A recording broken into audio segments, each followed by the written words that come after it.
नमस्ते।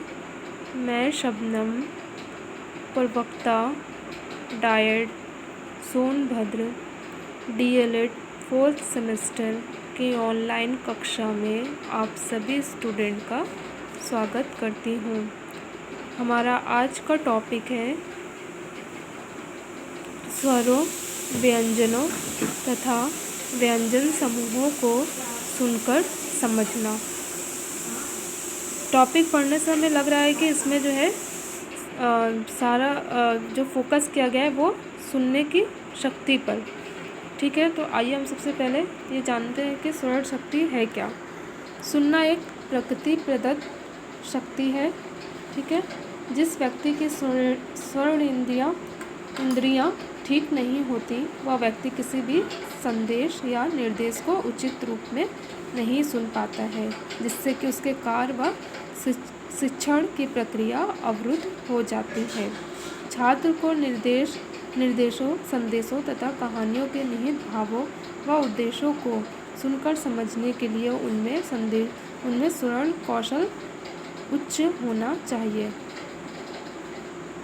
अगर हम भाषा शिक्षण की बात करें तो मौखिक भाषा का पहला कौशल क्या है, वह श्रवण कौशल है। किसी भी प्रकार से दिए जा रहे ज्ञान, भावों और विषय को भली प्रकार सुनकर ही समझा जा सकता है। हम लोगों को इस बात का एहसास नहीं होता कि भाषा तथा भावों को समझने में श्रवण तथा इसके कौशल का कितना महत्व है।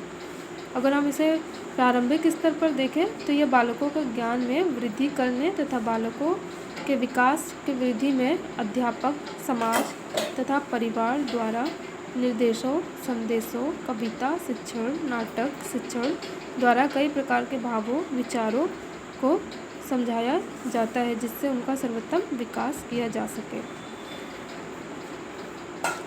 भाषा में स्वर जो है वो अति महत्वपूर्ण है। जब हम किसी से बात करते हैं तो सामने वाला पहले हमारी बातों को सुनता है, उसके बाद समझता है, तब जाकर वो हमारी बात का उत्तर देता है। तो यही अगर हम इसे क्लासरूम में देखें तो बच्चा पहले सुनता है, समझता है, उसके बाद बोलता है। तो अगर विद्यालय में छात्र के अंदर अगर सुनने की शक्ति में कुछ भी अगर अवरुद्ध हो तो हमारा भाषा क्लास जो है वो पूरी तरह से वो सफल नहीं हो पाएगी, उसमें कुछ ना कुछ कमी रह जाएगी। तो आइए देखते हैं कि शिक्षण में इसकी क्या उपयोगिता है। भाषाई व्यवहारों कौशलों में स्वरों, व्यंजनों तथा व्यंजन समूहों को सुनकर समझने का महत्वपूर्ण स्थान है, क्योंकि इन्हीं के द्वारा भाषा की स्पष्टता से अर्थपूर्ण रूप में सुनकर समझा जा सकता है। प्रत्येक व्यक्ति में सुनने की प्रवृत्ति होती है, जैसे मैंने पहले कहा, जो हमारे जिज्ञासा स्वर्ण से पूरी होती है। सभी व्यक्ति सुनने के लिए उत्सुक रहते हैं तथा सुनकर ज्ञान प्राप्त करना एक मानवीय प्रवृत्ति है। स्वर्णीय सामग्री सुनाकर उसका अर्थ ग्रहण कराना भाषा शिक्षण का भी प्रमुख कौशलात्मक उद्देश्य है। इस उद्देश्य की प्राप्ति किस सीमा तक होती है, इसका अनुमान छात्रों में उत्पन्न अपेक्षित परिवर्तनों से लगाया जाता है। अतः सुनकर समझने से संबंधित व्यवहारगत परिवर्तन निम्नलिखित है। तो ये परिवर्तन क्या है? ये है आपका छात्र श्रोतव्य सामग्री को धैर्यपूर्वक सुनता है। सुनने वाले का सबसे पहला गुण क्या होता है कि वो किसी भी बात को धैर्यपूर्वक सुनता है, तभी वो बात को भली भांति समझ पाएगा। दूसरा है, वह सुनने में शिष्टाचार का पालन करता है। कक्षा में हो या बाल सभा में, प्रार्थना सभा में हो या अन्य किसी स्थल पर, छात्र अध्यापक के कथन अथवा प्रवचन को सुनने में किसी प्रकार का व्यवधान पैदा नहीं करता। तीसरा आपका है, छात्र श्रवण के समय मनोयोगपूर्ण दत्तचित्त होकर बात को सुनता है। चौथा आपका है, छात्र ऐसी मन स्थिति बनाए रखता है कि श्रवण की हुई बात को समझ सके। तो इसमें कुछ ऐसा ख़ास समझाने का नहीं है, ये आपको पढ़ के ही समझ में आ रहा है कि कहने का तात्पर्य क्या है। 5वां है, वह वक्ता के कथन में प्रयुक्त शब्दों, उक्तियों, मुहावरों का प्रसंगानुकूल भाव समझने की चेष्टा करता है। इसमें जो कि भाव होते हैं तो उसे वो समझने की चेष्टा करता है। छात्र स्वयं में वक्ता के स्वराघात, बलाघात और स्वर के उतार चढ़ाव के अनुसार अर्थ ग्रहण करने की योग्यता पैदा कर लेता है। वह श्रुत सामग्री के विषय को जान सकता है। वह श्रुत सामग्री में से महत्वपूर्ण विचारों, तथ्यों और भावों का चयन कर सकता है।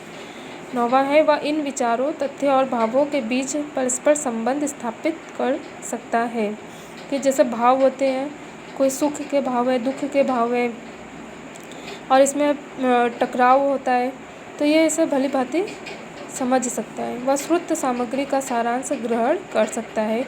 वह वक्ता के मनोभाव को समझ सकता है।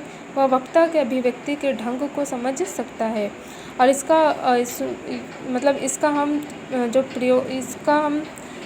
कक्षा शिक्षण में अगर देखें तो क्या होता है, इसमें आपका आएगा वाद विवाद, प्रवचन, आदेश, निर्देश, कविता पाठ आदि के माध्यम से हम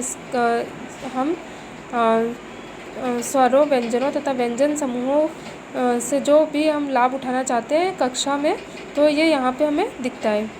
फिर जैसे कोई विद्यालय होता है, उसमें रेडियो, टेलीविज़न के माध्यम से जो प्रोग्राम दिखाए जाते हैं उसे भी सुनकर फिर बाद में उस पर चर्चा होती है।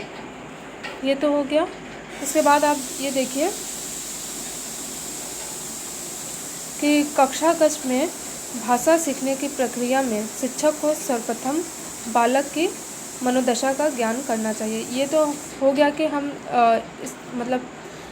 स्वर, व्यंजन तथा इसके जो भी उद्देश्य है वो क्लासरूम में कैसे पूरे होंगे और व्यवहारिक जीवन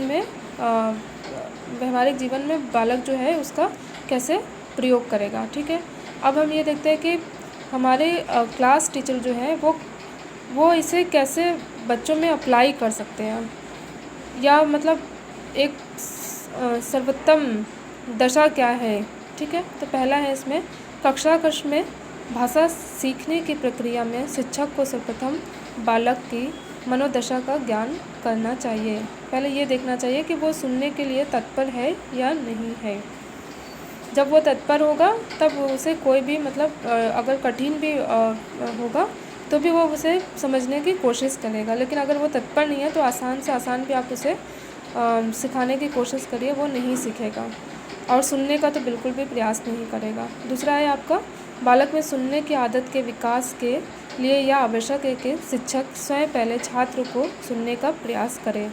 जो कि कक्षा शिक्षण में हम कुछ भी अगर चाहते हैं अपने स्टूडेंट से, तो सबसे पहले हमें वो खुद करना होता है, तब हम बच्चों को सिखा सकते हैं।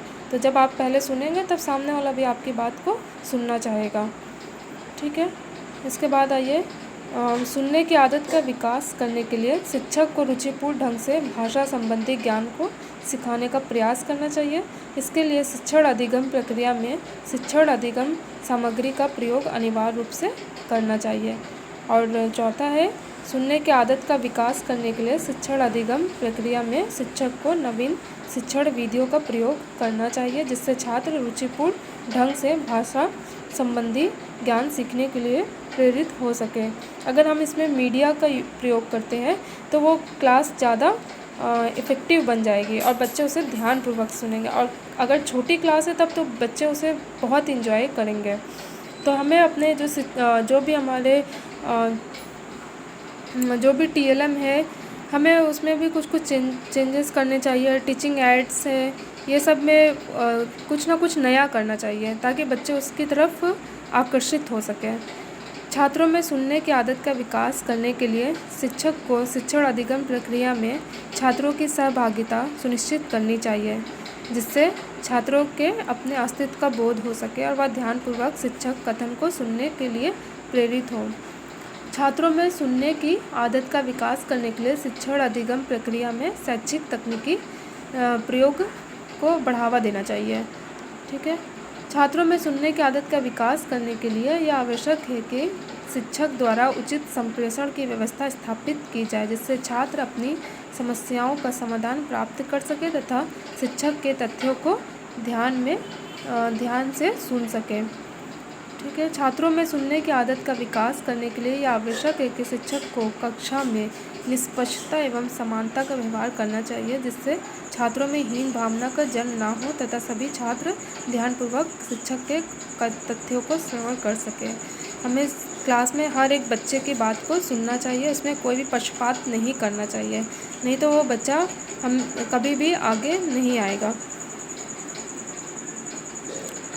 आज की हमारी ऑनलाइन कक्षा में स्वरों, व्यंजनों तथा व्यंजन समूहों को कैसे हम सुनकर उसे अपने क्लासरूम में अप्लाई कर सकते हैं, इस पर हमने चर्चा की। मैं आशा करती हूँ कि आपको ये टॉपिक आसानी से समझ में आएगा। धन्यवाद। नमस्ते।